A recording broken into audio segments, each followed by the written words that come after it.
Un soulagement mais aussi de l'amertume. Le tribunal correctionnel a enfin rendu son verdict dans l'affaire du crash de la Yéménia 13 ans après les faits. Et la compagnie aérienne est reconnue coupable. L'accident a eu lieu en juin 2009 au-dessus de l'océan Indien. 152 personnes ont trouvé la mort, c'est-à-dire tous les passagers sauf une, la jeune Baya Bakari, 12 ans à l'époque. Elle était là pour écouter le jugement. La décision de justice, ça ne va pas changer mon histoire. C'est quelque chose qui m'a impacté, qui m'impactera toute ma vie. C'est juste un soulagement parce que moi, j'ai jamais dit ouvertement que j'estimais la compagnie coupable. J'attendais que la justice se prononce. Donc pour moi, c'est juste un soulagement.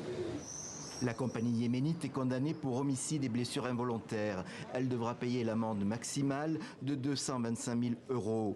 Mais la Yéménia conteste toute responsabilité et va faire appel.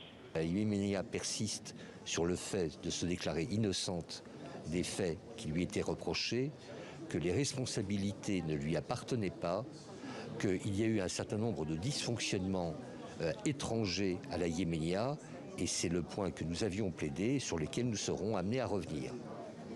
Un nouveau coup dur pour les proches des victimes qui attendent depuis longtemps ce jugement.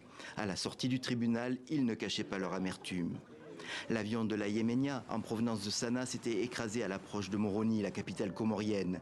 Les secours avaient fini par retrouver la jeune Baya dans l'eau et plus tard les boîtes noires qui avaient permis de conclure à une série d'erreurs de pilotage.